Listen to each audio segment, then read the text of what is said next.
Okay, Dennis, I just want to know, what has Cinefest come to mean to you in the years you've been here? Well, over the years that I've been attending here, it's come to mean meeting a lot of good people, doing a lot of good socializing, meeting friends over the years, seeing them every year. They were able to enhance my hobby of collecting. I was able to liquidate some stuff here with other collectors, share that with them, and we've had a good time. I'm sad to see it end, but it's been a good 35 years. Have you been here all 35 years? Oh, I've been coming here about 30 years now. Oh, okay. 30 years, and it's, like I said, it'll leave a big void in our lives as cinema collectors, because it was an annual event to look forward to. Well, in the 30 years you've been here, what changes have you seen, either for the better or for the worse? Well, it depends what you consider better or for worse. I've seen a decline in 16mm film. A lot of collectors have died off or gotten out of the hobby. There's been a big increase in DVDs and VHS over the years, changing with the times, and a lot of friends have passed away over the years too. So that's pretty much what I would say about it. Mike, can you tell us about what Cinefest has meant to you these years? What do you got to ask a hard question for? I don't know. I'm that kind of a person. I ask the hard questions. Can't you ask an easy one like, how did the cow jump over the moon or something like that? Well, I already know that. I know that one already. You know, okay, well, Cinefest has given me the opportunity to meet all the collectors from all over the states. They all come here.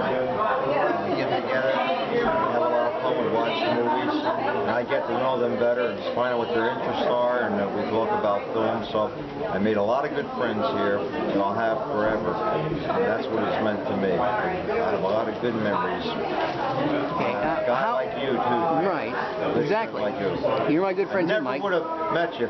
Exactly. Come to Cinefest. Cinefest, exactly, because we know you live in Goshen, New York, and I live all the way in Delaware. Wow, that is a long way. Yeah. Now, one question I want to ask is, how do you feel about the end of Cinefest? I've asked this for a number of people. I want your interpretation. Well, it's had a long run, and actually, I really thought that when Phil Serling passed away, that would have been it.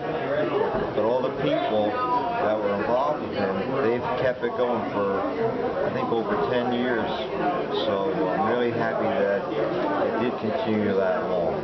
Great. Because there's a lot of work that goes into it, and they really did a tremendous job. So I'm really thankful they really did that for all us collectors. So, Mike, what do you think differentiates for you the film experience versus the like DVD? Yeah. Well, here's the thing, Joe. You know, we've talked about this many times. All of us collectors and all. People say, "What do you want film for?" Because when you think of movies, you're talking about film. That's what you're talking about. Even though they still call it film today, it's not film, it's all digital.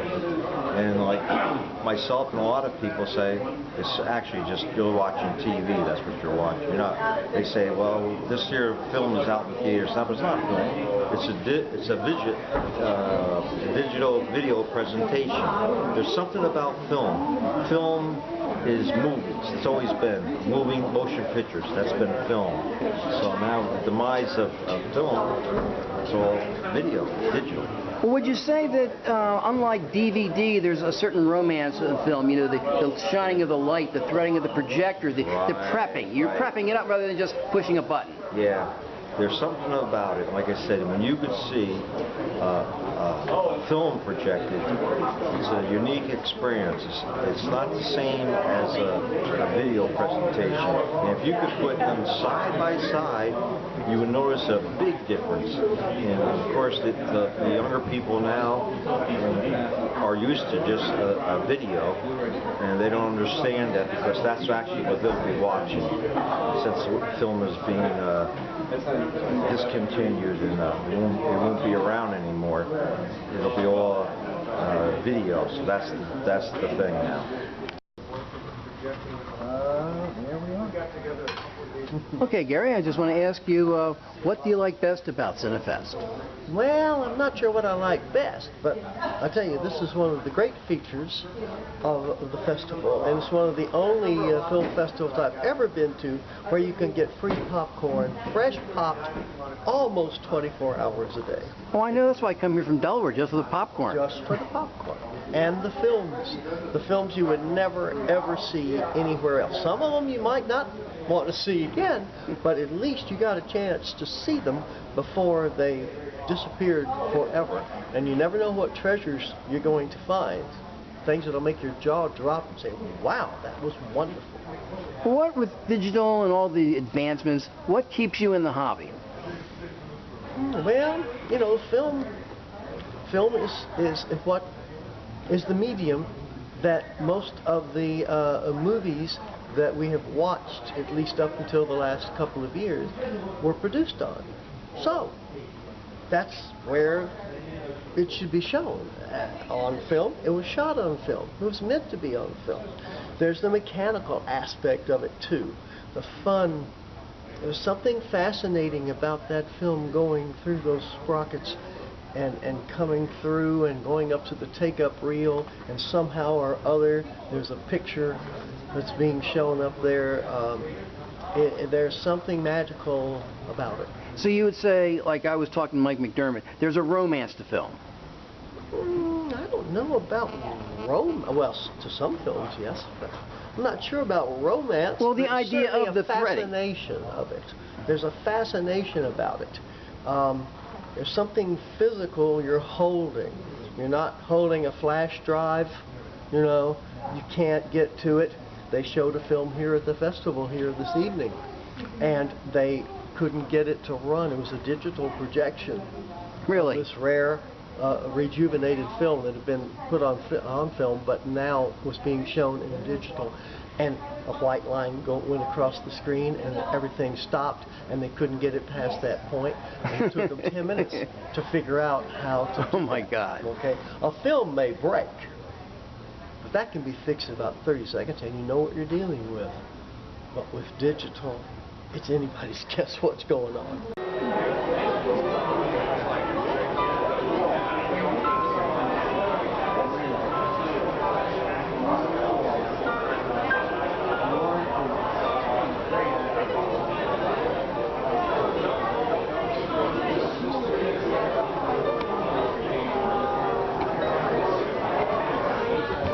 Just a few questions, Tom. Somebody would want to know how somebody of your age would be interested in old cartoons. What is it that does it for you as far as the older cartoons are concerned? Well, they have very unusual storylines and artistic styles that you're really not going to find in anything that's being made today. And for that reason, they've always been fascinating to me. They have much more depth and creative storytelling, I think, than some of the things you'll see on TV now. What are your favorite old cartoons or the old animators? I really like Pat Sullivan and Otto Messmer, who did Felix the Cat. Also Walter Lantz and Paul Terry. A lot of the early cartoons like Farmer Alfalfa, Dinky Doodles, and I really specialize in silent animation. So I'm talking about things that are 90 and 100 years old now. Well, wouldn't somebody like you prefer maybe the sound ones, the 30s on up, maybe because of the fact there is talking and music? Well, I love those a lot too. I love Betty Boop and Popeye and Van Buren cartoons, but they're wonderful films, but the silent ones are really fascinating, and they're very much neglected in terms of study and archiving, and that's why I've always kind of been geared toward those more. Well, how many films do you have in your collection? Well over 1,000 now, silent and early sound cartoons.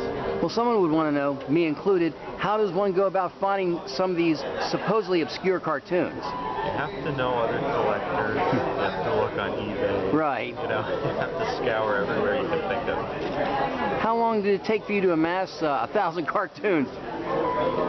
Close to 15 years. So, Philippe, what do you think about the last of the Cinefest convention? Well, it's kind of a sad end to a wonderful event that was, for me, my most anticipated event of the year. And besides getting together with old friends, I watch these amazing films, and I'm in my element. If they're screening genuine film, I just love it. I could spend all day. Hanging out in the dealer's room is another little wonderland of stuff you can't get anywhere else. So yeah, for me it's kind of sad. I don't know what's going to fill the void, frankly. So I'm now on a quest for something to fill that void of the loss of Cinefest. Eric, what are your thoughts of the end of Cinefest? Well, first off, the hat is where it's at. Right. But thoughts are, well, let's see. I attended the 1983 Cinefest at the Hotel Syracuse as a customer, and I liked it so much, and I liked Phil Serling. And when he heard that I had lamps and I repaired projectors, he recruited me to come up and have a table. So I didn't come up the year after because my daughter was born, but my first daughter. But I came up the year after that, and he apologized because I had to go into the downstairs dealer's room because he thought my products and services were worthy to be right amongst all the cream of the crop guys. And he promised me the following year I would be there, and I was. I had a great relationship with all these people. I love Lois like she was my older sister. Phil, John Weber, all the people that we've lost over the years that used to come on a regular basis, Alex and Richard Gordon Burkow, Bill Everson, Herb Graff, the real people who founded our film collecting hobby. And this was always the best show to come for film and for that family type atmosphere. Jerry, how do you feel about the end of Cinefest? Well, as most people do, I have mixed feelings about it. I'm sad that it's ending, but I feel that it's the right time, and so do many other people, for a variety of reasons. What I do feel good about is that we're having a great year. We're definitely going out with a bang. The attendance is way up, but the place does not feel uncomfortably congested or crowded. It's just a great way to go out. Have you seen, I've only come here for 11 years, have you seen a decline in attendance from what it used to be? There was a little decline and then a leveling off. And this year we saw a big spike up in it. Okay, and last question, what has Cinefest come to mean to you? Getting together with good friends, seeing films that can't be found any other place, not on television, not on commercially released DVDs. So seeing rare films, getting together with good people who share a similar interest, and just a fun time. Well, Jerry, I just want to say thank you for 11 years, and it's been great. Thank you.